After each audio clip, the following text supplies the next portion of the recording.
Sim, você escolheu uma classe top, upou seu personagem, buscou a melhor armadura e buffs, e no final a DLC se adapta a tudo isso.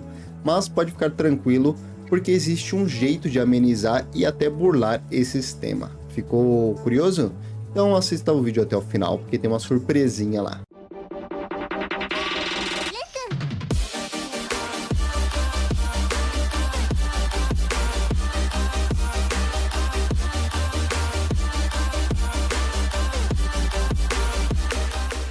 Olá, seja bem-vindo ao canal Paus, o canal que te informa, te dá dicas e te coloca por dentro de tudo no mundo dos games e suas tecnologias.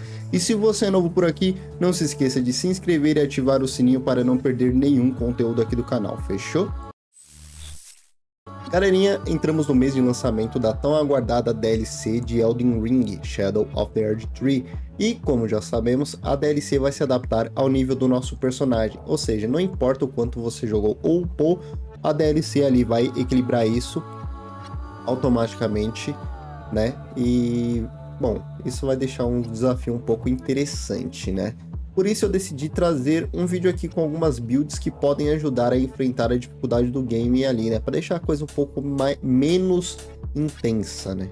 E vamos começar com a build de força com os punhos da estrela.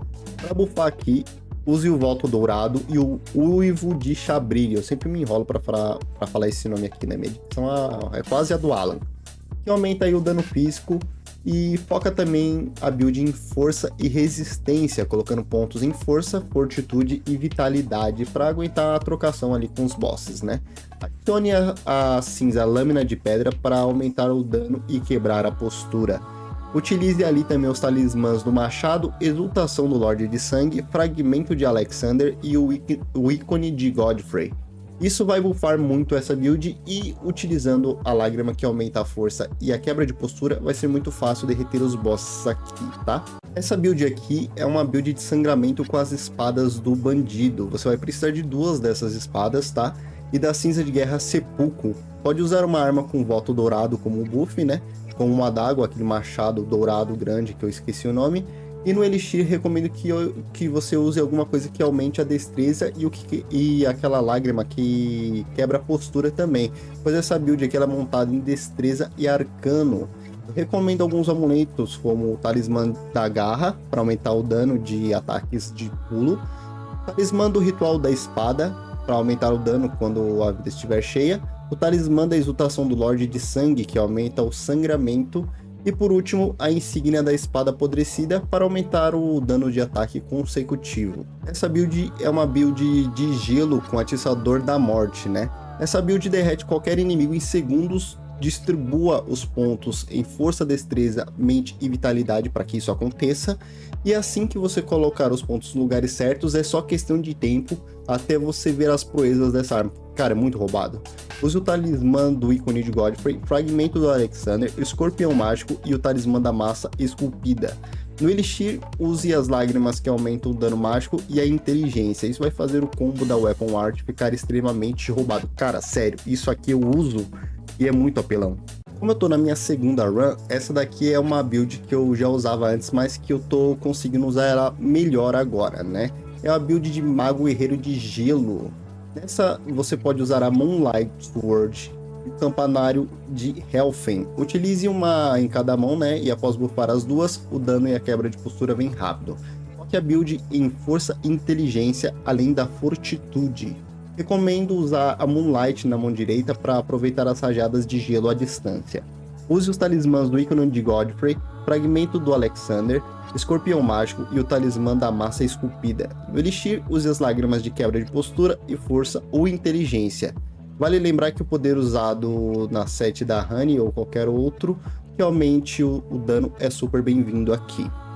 Build de fé com a espada blasfema. Essa daqui, cara, é uma das builds, se não a build mais OP que a gente tem no momento, né?